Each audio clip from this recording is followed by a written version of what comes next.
Did you vote for the Department of Education to be taken out? Dismantled? Did you vote for that?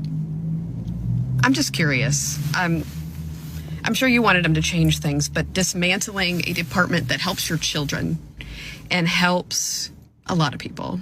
Putting it with the states is not the answer, especially if the states don't have income taxes. And oh yes, I voted for this. I'm all there for this. And in fact, I actually know something about this, and she knows nothing. The Department of Education has literally spent hundreds of billions of dollars of taxpayer money since it was founded in the 1980s. And we've seen exactly zero increase in test scores or student performance at best. And I say it's flatlined at best. It's actually declined.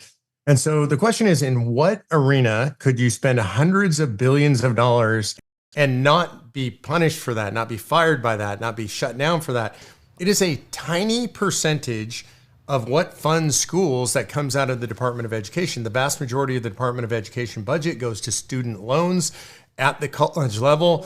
What that has caused to happen is when you have hundreds of millions of dollars flowing into anything, the prices go up. So the price of education at university has gone up because there's a glut of money flowing in, and it allows people to go get degrees in things that have no market value. So people destroying Tesla cars, protesting. What kinds of conflicts of interest do you believe that Elon Musk has? Or do you believe that he is actually just a patriot who cares about our country so much and is wanting to make things more efficient for everybody? Yeah, I think he's a patriot who loves our country. He comes from another country. He came here with virtually nothing, became the richest man on earth. And he knows that happened because he lives in America. And he knows that there's no other place on earth where that could have happened. And he does not want to see America destroyed. Here's the definition of terrorism: are acts of violence that are committed to create fear in people about political issues, or so they won't participate in politics. That is precisely what these people are doing intentionally. You're showing all these images. They're setting Tesla charging stations on fire. They're damaging Teslas themselves. They're damaging these dealerships.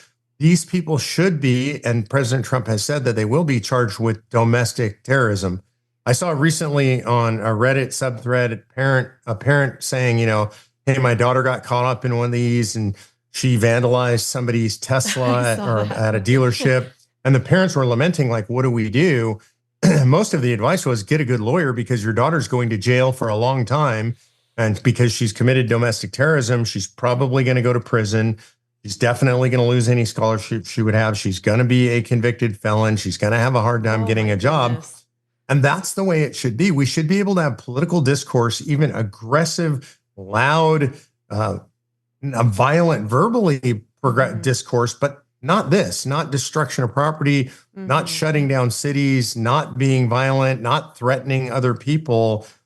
Vehement political disagreement is the history of our country. And I believe in free speech unequivocally for that. But when you impede on other people's property rights or freedom of speech rights or their right to be free from violence or threatening behavior, now you've crossed into terrorism. And these pictures you're showing are terrorists. For sure. I'm pretty sure that I read that at one point you were a part of suing the IRS. That is true, yes. It sounds very intimidating. Yeah, look, it is. The reason we did it is way back when, this goes back about 14 years now, there was a movement called the Tea Party movement in America. And the IRS started attacking them and auditing them and refusing to give them nonprofit status. And it was absolutely discriminatory. It was intended to shut down their First Amendment rights. And so ultimately, I helped find a law firm and help get the funding to sue the IRS over this. And the IRS lost. They ultimately settled. It's the only class action lawsuit I've ever heard of them settling. And I see in our next clip, we're going to talk about doing away with the income tax. I'd go one step further. We had to do away with the IRS completely. Look, the country doesn't need the IRS. The framers of the Constitution never anticipated a situation where the federal government would collect taxes directly from the citizens. And the reason they didn't want that is they didn't want us to have a financial relationship with the federal government. They wanted the states to be in between us and the federal government. And I think it's much more likely that if you were to get rid of the income tax, there's a couple ways to do it. One is you could just do it constitutionally by holding an amending convention, which is what I work on every day, is getting to a convention and proposing the repeal of the 16th Amendment, which is what allowed the income tax. Another way to do it is just to change the way that we collect taxes from people. So there are a couple of major tax proposals out there. One is called the fair tax. And the fair tax is a form of income tax, but it's flat. In other words, it just says whether you make $1 million or you make $50,000, you pay 2%, whatever it is. That requires no IRS because you just put on a postcard, I made $100,000, here's my 2%. That's your entire tax return. You don't need an IRS to calculate that. The second way is what's called so that's a flat tax, is a fair tax.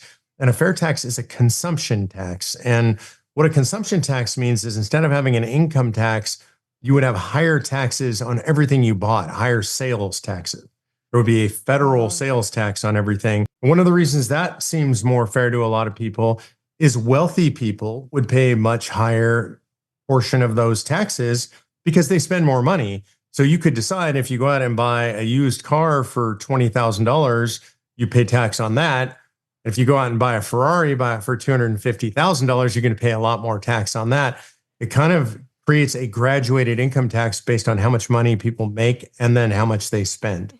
Make sure that you guys follow Mark Meckler on X and go to his website, conventionofstates.com. Thank you so much for being here, Mark. I really appreciated your insight. Thanks. Let's do it again soon. Sounds good. We'll see you guys next time. Bye.